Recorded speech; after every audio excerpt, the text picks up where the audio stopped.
Welcome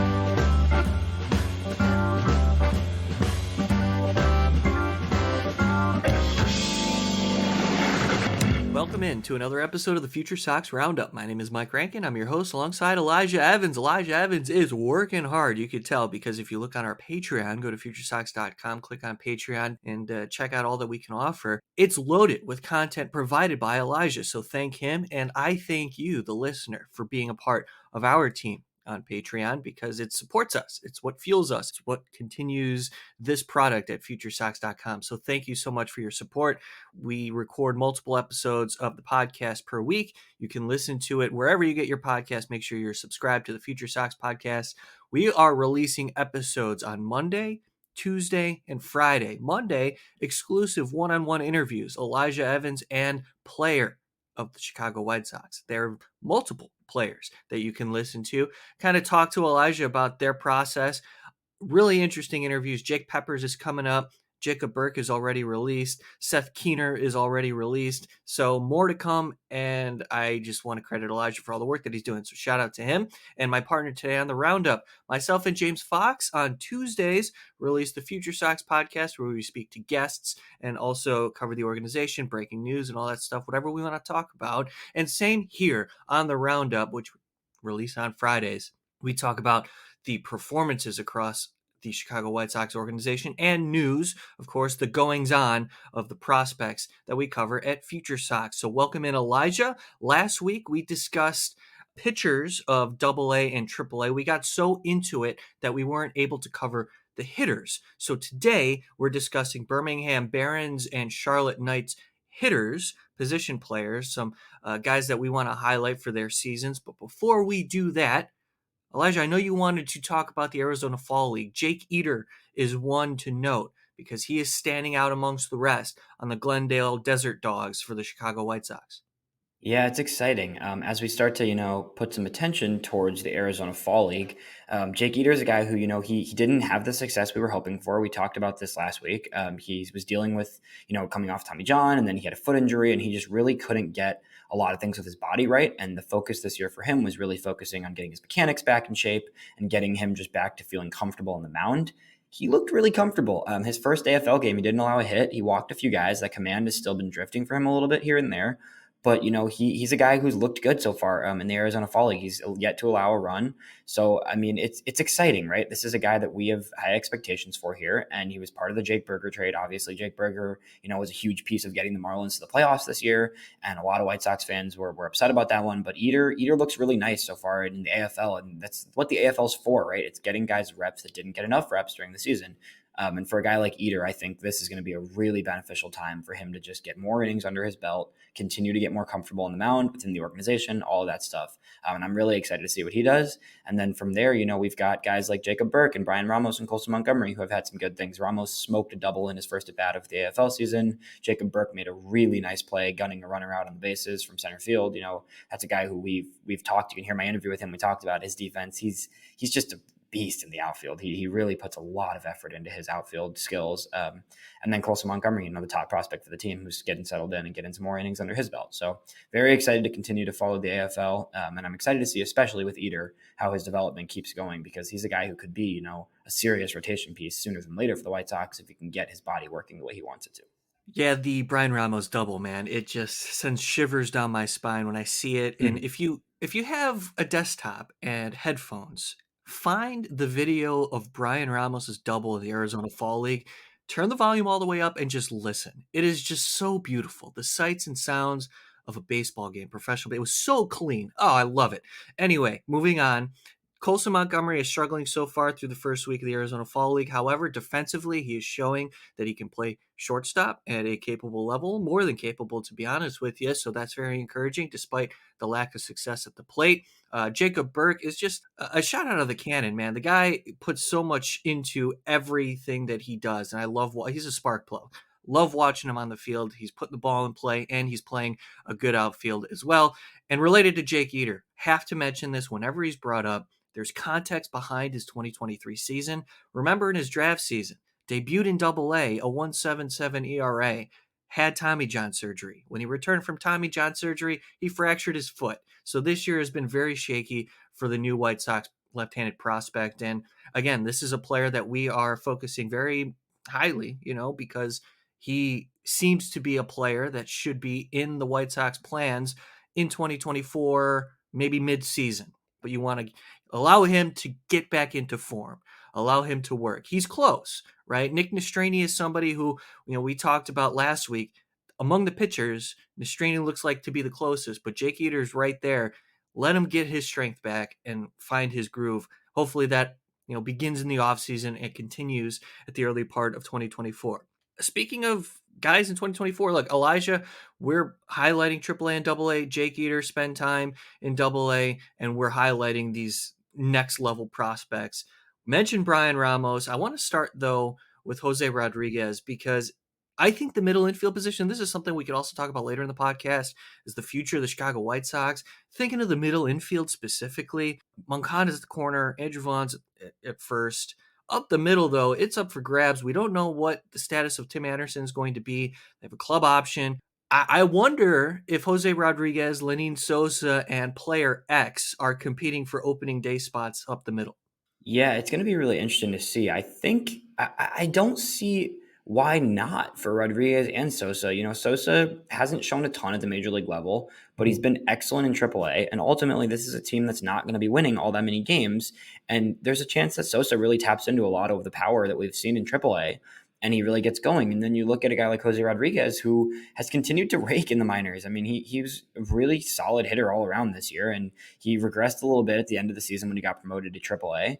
But he's kind of done all he needs to do in AA. So I think it's the type of guy you want to start in Charlotte, and there's a chance he pushes for the roster. And if not immediately out of the gate, I think that's a guy who you see on the team sooner than later, right? And ultimately, the thing with these two is I do see both of them more at second base than I do at shortstop. So while Rodriguez played some shortstop, when Colson Montgomery was out in Birmingham, I think he is ultimately a second baseman long term.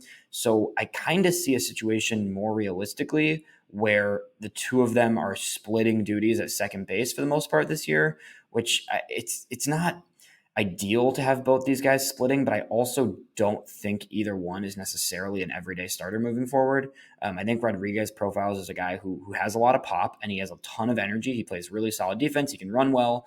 His approach isn't great. He strikes out a lot. He doesn't hit for a ton of steady contact. He had more home runs than doubles and triples combined this year. So it's a guy who I think the profile is more of a great defensive second baseman who can run into some home runs and have some serious power. So if that's a guy who, at second base, right, if you can get great defense and speed with a guy who can hit 15 home runs, it's a pretty good situation to be in compared to what the White Sox have had at second base for many years, right? So I think Rodriguez could push for a roster spot. Realistically, I think he starts in triple and makes his way up from Charlotte at some point. I mean, you got to remember, this guy's only 22. He won't even, starting next year, he'll still be 22.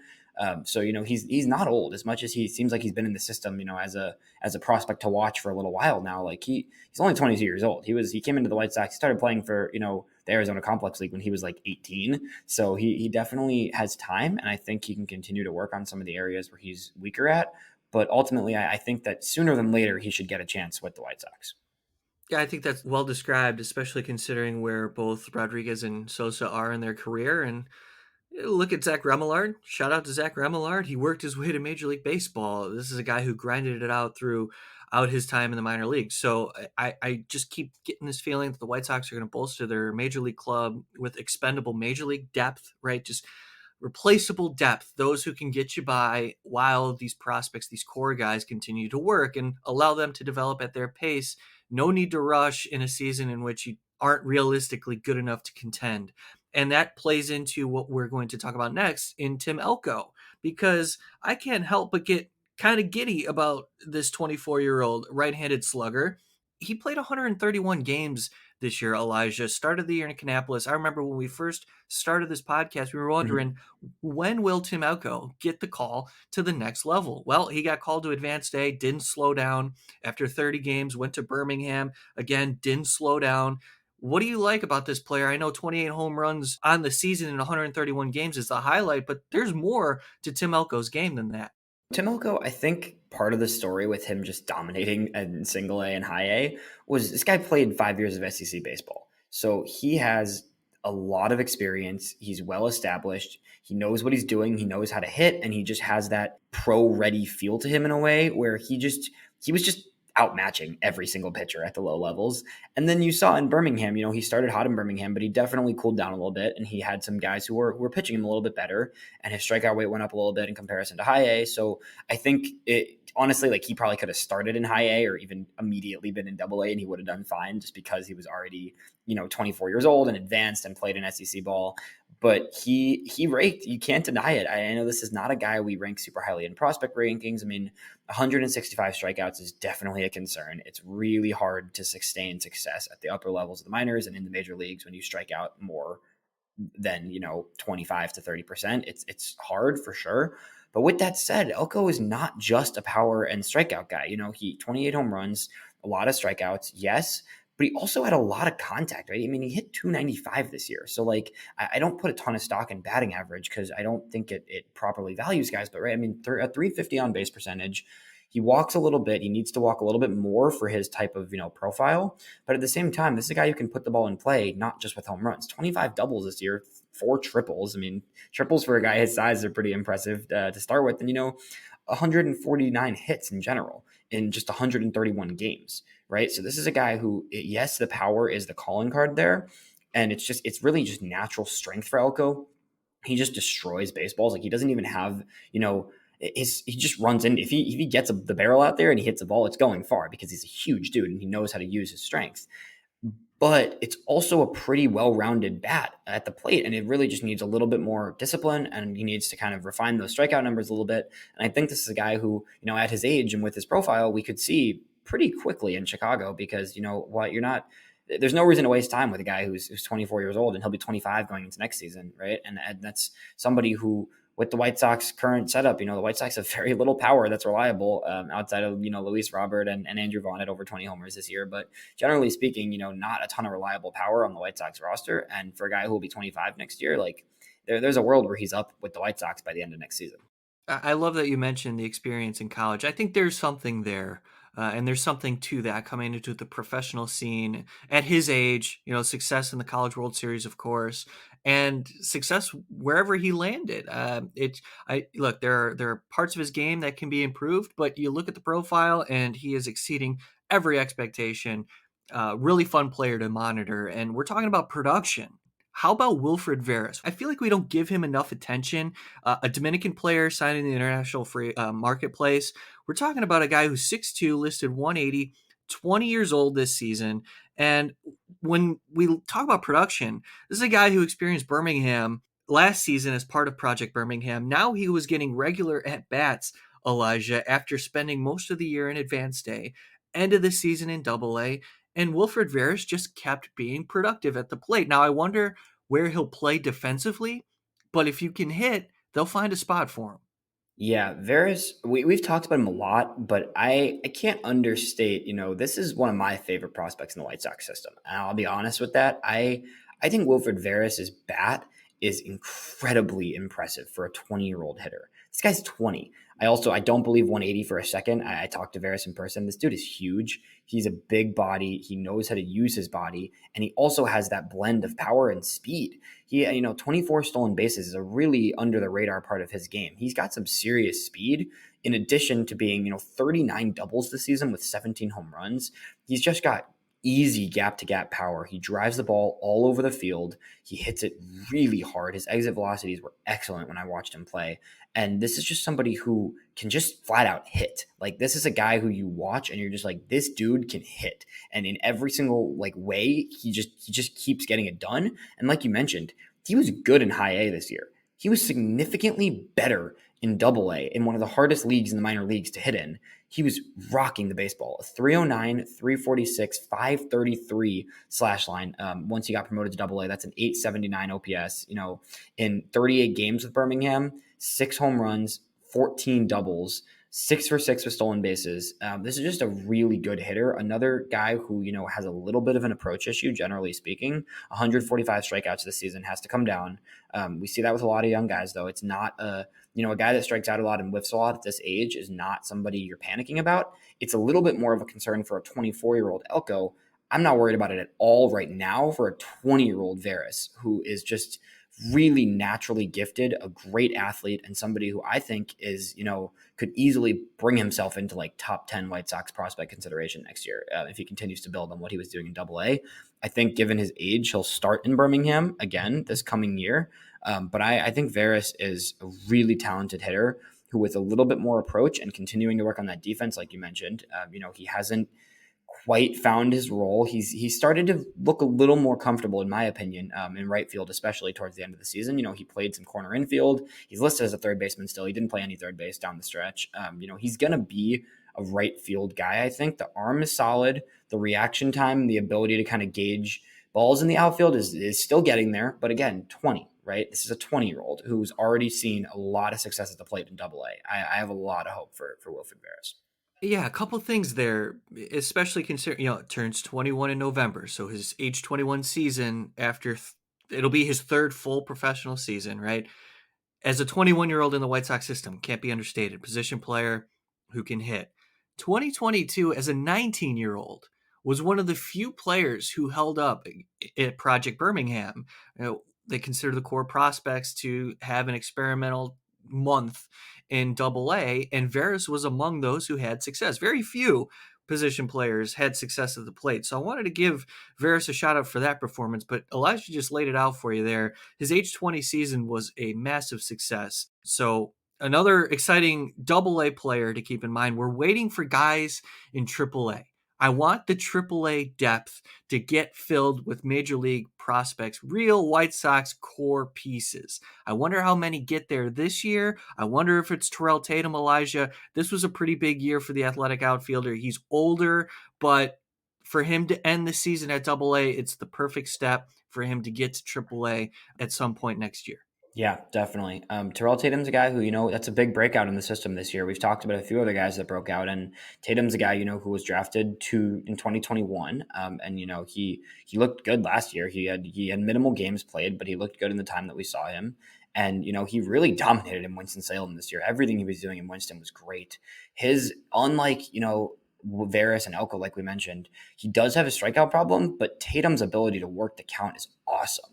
He whiffs sometimes, but 100 walks this season is just really impressive from a guy who, is only in his first full professional season. He's played between 2021 and 2022. He only played 68 games. So this is a guy who really doesn't have a ton of minor league experience. Played 125 games this year with 100 walks, really consistent contact skills. The strikeouts were high, but, 47 stolen bases this year with 15 of 15 once he got promoted to Birmingham down the stretch. So a lot of speed, a lot of athleticism. I love watching him play defense in the outfield. This is a guy who he's a little undersized for a center fielder. I think he ultimately probably is a left field profile. But I do think he could play some center when needed for sure. He's athletic enough, definitely. But this is just a speed contact player who knows how to hit. He looked a little overmatched at times in Birmingham at the plate. I think he had to face some higher level of competition in Birmingham. He struck out a little bit more frequently, didn't walk quite as much as he was in Winston-Salem, but still really good walk numbers. And in general, just, a contact guy. He doesn't have a ton of power. He's smaller stature, but I think he can kind of gain some power as he continues to develop. But I also just think, the idea of having a profile, right? That's speed, it's contact, and it's defense is something the White Sox don't have a lot of those guys. They haven't had a lot of those guys in a while. So I think he's someone who, at 24 years old, another guy who we could see fairly quickly rise through the system. I think he'll start in Birmingham again to kind of work on some of that, that hitting at the plate, especially kind of getting into a little bit more of his rhythm at the plate. But I could see him in Charlotte definitely soon next year. It's one of those guys you like watching game changers on the field. Tatum has that ability to be able to make something happen kind of unconventionally. It's not a three true outcome player. It's kind of what the White Sox are looking for in the way they want to compete is guys making stuff happen on the base paths, playing good defense, bat to ball skills, and of course a little bit of power to go along with it. And we were talking about depth at AAA. Finally, we get to one in Adam Hackenberg. And I should mention, too, we're discussing these lists of prospects. Just if you go to FutureSox.com, you can check out the midseason top 30 prospect list for the White Sox. It's our most recent list. And Jose Rodriguez, he's our 9th ranked prospect. Wilfred Veras, 20th. Terrell Tatum is 14th. Tim Elko just missed, and we're about to talk about a player, Adam Hackenberg, who was on a previous list. He got to AAA this year, Elijah, and we talk about all the time on our podcast, especially after the trade deadline, about the change and the amount of depth the White Sox have behind the plate. It's good to see that we're talking about a AAA prospect who is a catcher that could legitimately be part of what we see at the big league level in 2024. We talk about the White Sox, and we've mentioned this before. If you haven't listened to some of our old podcasts, we talk about this a lot, that the catching depth of the White Sox system completely changed, in the last few months between the draft and the trade deadline.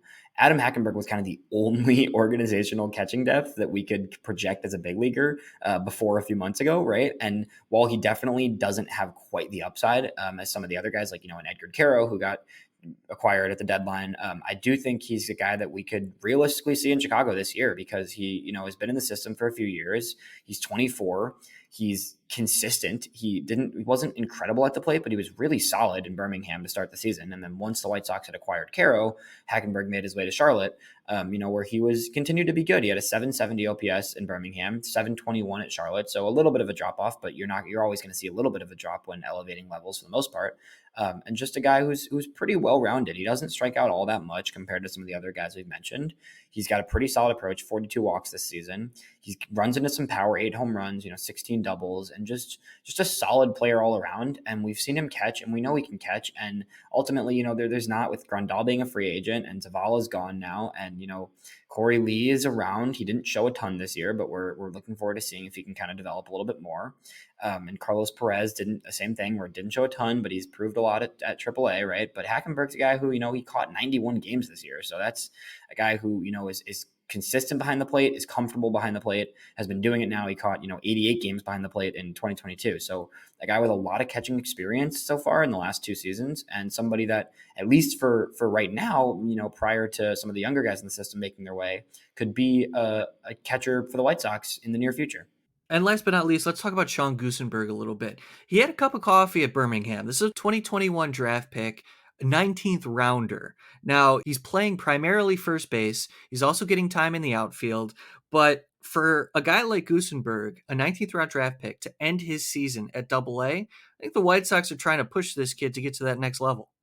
Yeah, exactly. I think, we didn't see him play a lot in his first 2 seasons, right? So this was really his first year getting a lot of games under his belt, only 52 games between the first 2 years. This year played 104 games, playing most of the year in Winston-Salem, just a well-rounded player, right? It's rare to see a first baseman who has some speed, who has some pop, who has some contact, right? 32 stolen bases this season for Goosenberg, in addition to, 49 walks, 9 homers, 16 doubles, just a pretty well-rounded player, all things considered. Some good contact skills. You can see the pop kind of developing. He's, a medium-sized guy, got some power, could grow into even more power potentially, but generally just someone who I think just was an underrated player this season for the White Sox, right? And drafted at, 21 years old. He's only 23 years old now, but is just a solid quality organizational guy to have around, and somebody that, after a really big year in Winston-Salem, he got 3 games at the very end of the season in Birmingham with a few guys getting moved around and the roster's shuffling. He hit a homer in his 3 games there. And I think it's someone who we could continue to see, start. I think he'll start the season in Birmingham, honestly. I think there's a good chance he will. Elko was the first baseman there all year, but I think before you know it, Elko will be in AAA, like we had mentioned. So Goosenberg's a guy who is good to have. He's just a good player to have in the organization. He can play some outfield. He can play some first base. He even played a little bit in the infield. When he was, in college, he's listed as a shortstop, right? He didn't play a single game at shortstop this year because the Sox have a lot of other options there, but he played a little bit of second base this year. He DH'd here and there, and just a quality bat all around who has defensive versatility, and it's just somebody that's good to have in an organization where, we're trying to build consistent organizational depth within this farm system that we didn't have for the White Sox. I mean, the White Sox just have not been a team that has consistent depth within the organization in the past years, and Goosenberg is a great guy to have around. His bat looked really solid at Winston-Salem, and I think he'll get a chance in Birmingham sooner than later. Identifying and developing profiles. Goosenberg is athletic, and despite the fact that he's playing first base, you take a shortstop, that's an athlete who could do a lot of things, and he's doing it in his professional career with the White Sox. And again, 19th round draft pick. You root for those guys. Out of 20 rounds, you go get him, Goosenberg. All right, Elijah, we get to the end of the podcast. Before we talk about our last segment, I want to promote the affiliate reviews that we have on FutureSox.com. All the levels are covered: AAA, AA, Advanced A, Low A, and the Dominican Summer League. Check those out at FutureSox.com. Learn about all the players that fill the depth. The single A ranks is where the fun is. A lot of their core prospects took steps to get to Birmingham this year. That's exciting. 2024 is going to look a lot different. And that leads us to the final conversation. Elijah, what do the White Sox need to do this offseason to get them on the right track? Because there's going to be money off the books, and there's still some quality arms left that they could move potentially. I'm talking Dylan Cease specifically. And really, that's the sole quality arm that they can potentially move. But I'm just curious, Elijah, if you have a plan for the White Sox, what's plan A? What's their immediate need going into this offseason? Well, there's a lot, to be honest. But, I think you have to figure out some stuff with the rotation. While we are very excited about a Nick Nastrini and sooner than later a Christian Mena and some of these other pieces, we talked about Eater, Jonathan Cannon's pretty well developed in his development. But, it's right now it's Cease. It's maybe Michael Kopech. I really do honestly see at this point Kopech becoming more of that Swiss Army reliever again.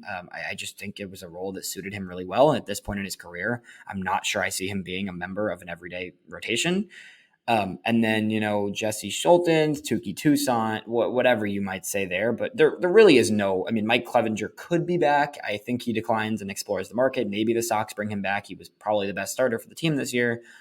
But ultimately, there's no sure thing pitchers behind Cease, and Cease might even get traded, right? So you have to bring in some starters. Me and you have talked about this a little bit, in the last week or two. You got to bring in starters, and ideally, you're bringing in some starters that you can eventually flip. I think I want the White Sox to bring in at least one starter who you want as part of your future. Do I think they spend the money to do that? Not really. So in that case, you have to bring in pitchers who are quality arms that can help you throughout the season, but that you can also return value from when guys like Mena and and Cannon and some of these other guys are ready to go. And you can kind of lean on those young guys and take off some of these veteran guys from that setup, right? So you got to bring in at least two starters, I think. I think that's minimum. You have to sign two starters. Ideally, one that's long-term. If not, fine, but get guys who can be consistent and stable, and you could also have the ability to flip if you choose to do so when some of the younger pitchers are ready. Looking, at the bullpen, we'll do pitching here, and then we'll get into hitting after. But looking at the bullpen, the White Sox have made a mistake of spending money on bullpen in the last few years, and it's very evident that spending money on bullpen is just not the way to go. When you look at a closer is a different thing. If you spend money on a closer, that's one thing.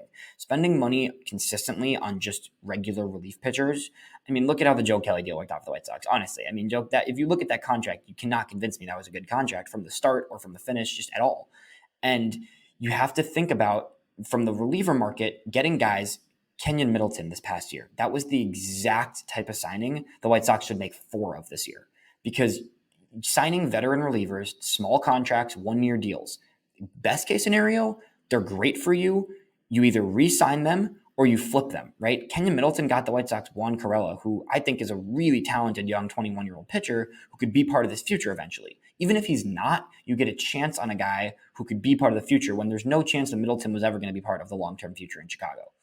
So with the relief market, you have to attack veteran guys that maybe, either or younger guys, right, who haven't quite panned out. Like, I like the White Sox taking a chance on Devi Garcia. Why not, right? And then if they work out, you get trade value for them or you keep them around. If they don't work out, so what? You didn't waste anything. And you didn't waste any time and you didn't waste any money. So that's where I'm at with the pitching. I think you need to add a variety of starters and relievers that you can flip if you want to, or you can sign, you can end up extending or bringing back to the team long-term, without spending a lot of money on the bullpen and without spending a ton of money on more than, at most, I'd want one expensive starter per se. There it is, Elijah. Let's talk hitting.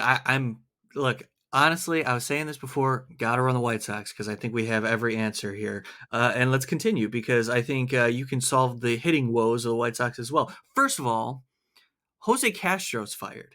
Now, there are some things going on in the front office. Now, from Steverson to Menachino to Castro, all fired, and Castro fired after his first season. Chris Johnson's reassigned. That was somebody that they promoted from within, who was like an assistant hitting coach.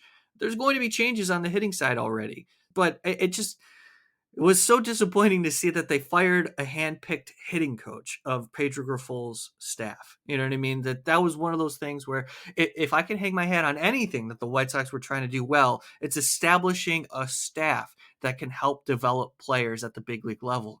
And firing their hitting coach wasn't a good sign. So now they're looking for a replacement. Just wanted to get that out there. Not a lot of production from these guys this year overall. Luis Robert was a star, but outside of Robert, it was largely disappointing. So, you could talk about some of the guys that are on the roster that you'd like to see improve, but also just overall, Elijah, philosophy wise, what are you looking to see different, obviously better in 2024? Yeah. I think like we've talked about some of the prospects, the approach the White Sox have offensively has not succeeded. It's just plain and simple has not worked. The power isn't there. The walks aren't there. I mean, nothing's there, frankly. But the way they approach at bats and the way they plan to hit and the attack they have going into games offensively just isn't working, and it hasn't been working for quite some time, right? So I think the roster changes are important, but I think first and foremost, you need to establish, like you said, you need to find a coaching staff that fits this team and can establish a rhythm and a plan moving forward for this offense to be productive, because there's just simply too much talent that's being wasted year and year with the White Sox right now. And there's guys that we know can produce that just are not doing it every single year. And it's frustrating, but I do have hope. And I think there is pieces that have more talent that can be unlocked and more potential to really blossom as players, right? So, you look at an Andrew Vaughn and his numbers don't look bad this year, right? 20 home runs. He had 80 RBIs. He was a solid hitter, but we know there's more in the tank for Andrew Vaughn. We know there's just an impact bat that needs to get unlocked on a regular basis as opposed to just little bouts of it here and there, right? So I think you need to get the culture going, and you also need to just fill some holes that just have not been filled for years. I personally am in favor of rocking with Sosa Rodriguez at second base. I don't think you bother signing another Elvis Andrus or whoever it might be this season, given that it's going to be mostly a rebuilding year. On the other hand, right field, it just keeps being an issue. And Oscar Colas was just really had a rough rookie year. And I'm not 100% given up on him, but he can't be the everyday right fielder going into the season. It's just not a smart business decision. And with that said, Eloy Jimenez is not going to be much of an outfielder. He's a DH pretty much. I think you have to consider trading him, frankly. Same thing goes with Moncada if you can eventually. I think third base, Moncada is frustrating, right? But he showed some signs at the end of the season. I think Brian Ramos is your third baseman every single day by 2025. So ultimately, it's just trying to figure out when and if to move Moncada and how that looks. But you got to figure out a right fielder. Catching, you need a veteran back there, at least for, a platoon role. It doesn't even need to be somebody who is necessarily a long-term catcher, because I do believe Edgar Caro is the future of the position catching-wise, at least as of now. But you got to find somebody who can at least be consistent back there, be a little bit more stable defensively than Yasmani Grandal, maybe do a little more at the plate. We'll see what that looks like. I mean, the catching market is not great, but a guy like, Travis d'Arnaud with the Braves, I know he has an option this year. He's likely going to be a free agent. That's a guy who I've targeted and pointed out as, a solid veteran catcher that can come in and have some help out the young pitchers, bring some stability, work with Corey Lee, see if you can get a little bit more out of Corey Lee potentially Adam Hackenberg at some point, right?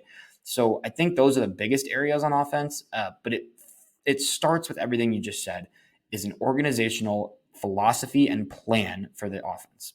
Yeah, Elijah, I think veteran catcher is a must. You need a primary catcher because I don't think the White Sox have one in their organization yet, like at this point.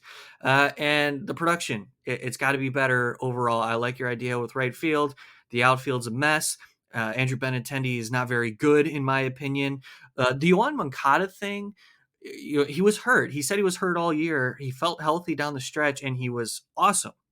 Really, really good. If you can extrapolate that into like 3 more months of production, then you have an all-star. And the White Sox owe him a lot of money, so he's going to be still a part of this thing unless they somehow flip him, which I highly doubt. But I'm with you for the most part, man. Like I like your idea with pitchers that can be flipped. Obviously, that's one of those. You're not signing a guy who's going to get you a franchise-changing prospect in a deal. You're signing a guy that you can flip and you can get something that could potentially turn into something based on development. And you just got to be realistic on what you're trying to do in 2024. You allow these prospects to develop, but also you have to field a team that resembles a little bit of a competitive ball club. Like, you want to establish some sort of winning patterns here, because it's so lifeless watching this White Sox club go out and play baseball. Give me something. And hopefully the infusion of young talent, maybe you get rid of some of the guys who were clubhouse issues, right? That kind of brought down morale around. Look, losing sucks. And who knows if the manager is the guy who's at the helm right now, who's going to get the most out of the players. But it's on the players next season to put together competitive at-bats day in and day out, and go out in the field and show me that they're trying to win and they want to be there. Like, just is that too much to ask? Like, give me a team that I want to watch, that I feel like wants to be on the field, and we'll see how that goes. Elijah, really good stuff all year, all season. We have the off season to look forward to. There's so much more that we have to cover. But again, follow Elijah at ElijahEV8 on Twitter. I'm at Rankin906. Follow us at FutureSox. You can email the show, FutureSox@gmail.com. Give us questions, comments. You want us to talk about something on the episode, go right ahead and we'll do it. Also, Patreon. Got to plug the Patreon. There's exclusive content. You can listen to exclusive interviews and video interviews that Elijah's conducted, as well as individual top 30 lists that our staff put together. There's a lot on the Patreon, so check it out and support Future Sox if you're willing and able. Thanks so much for tuning in to this episode of the Future Sox Roundup. We release these on Fridays. Elijah has another player interview coming up on Monday. James Fox and I have another podcast coming up on Tuesday. That's the routine. Thanks so much for checking in. We'll talk to you all next week.